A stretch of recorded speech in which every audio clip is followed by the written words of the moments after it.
Okay, so here I am in macOS, and I'm actually using the latest one as of this recording, which is El Capitan. And let's go ahead, and I already downloaded Sublime Text, so let's go ahead and double click that and install that real quick. Very easy. It just opens up this window. You just drag it to my applications folder, and after about a second it's done. Just verify that it's actually in here. It is.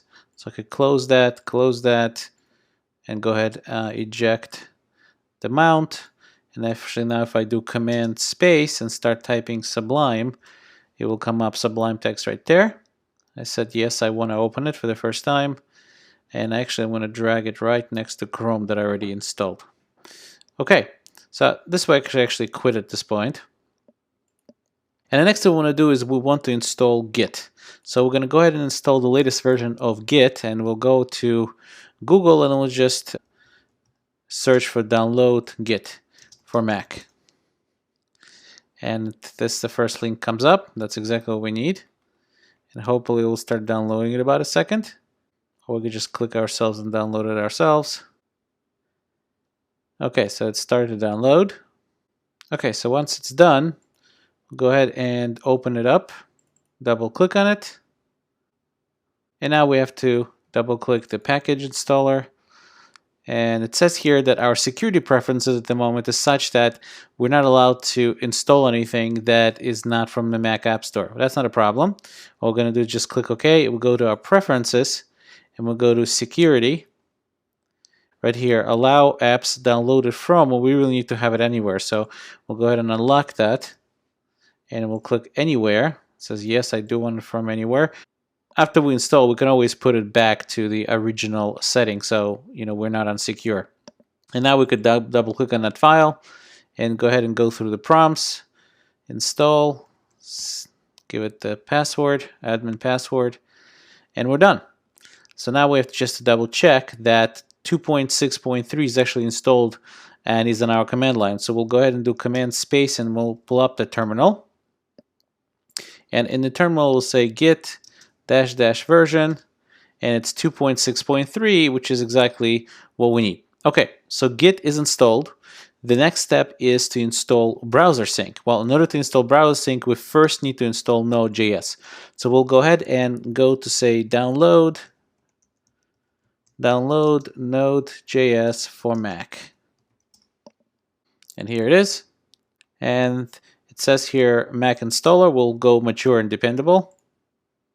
Okay, once that's done, let's go ahead and open it up and double click it. To install, we'll go through the prompts. Yes, we agree. Install. Again, give it the admin password.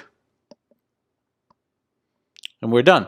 And it just says here that we have to make sure that user local bin is in our path. Well, let's go ahead and make sure of that. We'll go to the terminal. What we'll do is we'll restart the terminal. It's always a good idea to restart the terminal after things like that install. And we'll say node -- version. And that's the right one. And another one is npm, which stands for Node Package Manager -- version, which is actually what we're really after right now. And it seems like that's working as well. We'll go ahead and echo the path just like they told us to make sure. And sure enough, user local bin is inside our path, so we're good to go. So to install Browser Sync, let's go ahead and Google it first. Browser Sync. And we should get the Browser Sync's web page, and it tells us in order to install it, we need to do npm install -d browser sync.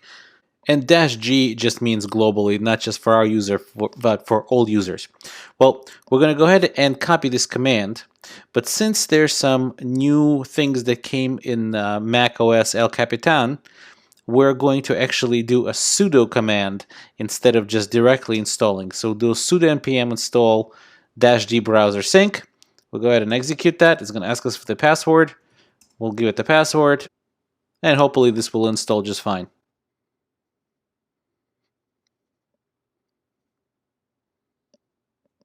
Okay, there were some warnings, and it's also telling us that we should install developer tools. We'll go ahead and click OK, because that's something we're going to need.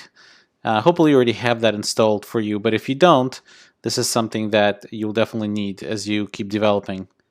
Okay, it says software was installed, and let's go ahead and double check that our browser sync actually got installed.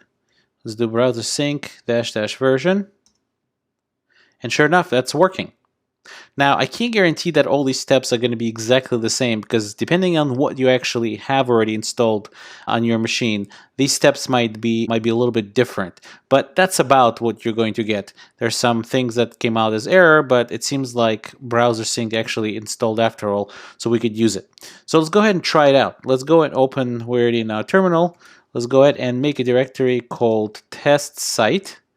Okay, and we'll open our Sublime text, and we'll save this page. We'll save this page inside our test site folder. It's users Yakov test site, and we'll just call it index.html. Okay, and now we could actually have a shortcut here inside Sublime. If we do HTML and then Control space, it should give us a quick template of a page. We'll say hello Coursera, and we'll just give it one h1. We'll say again, hello Coursera. Okay, we'll save that page. So now, what browser sync is going to allow us to do is it's going to allow us to constantly have, or be constant kind of a little server for us, that we could see our page in the browser, and at the same time as we edit our page, it will update everything that we're editing straight in the browser. So the way we would do that is we could issue a command. We'll switch to test site. We'll cd into test site. I'll clear that. That's our index.html. So we'll issue a command called browser sync, and say start, say server in server mode, and we'll give it another option called directory. It will actually serve up the entire directory, not just a particular file, and we'll tell it what type of files to watch for, that if any of those files change, I want you to go ahead and refresh the browser. And we'll put a star, meaning I want any type of files that are going to change in this directory or any subdirectory. I want you to go ahead and reload the things in the browser. So when I press enter, you'll see that it's already running a local server on port 3000, and there's our index.html. Now, if we didn't put the -- directory, I believe it would go right away to, or try to go right away to, the index.html. But since we could have multiple files here, I'll just leave it at that. And when we click index.html, you see it's right there. It's now working. Okay, so in part 3 of this lecture, we're actually going to go ahead and use browser sync, and I'll demo to you how we're going to use it in this course. And we're also going to go through some basics of Git and how to deploy to GitHub to host your website.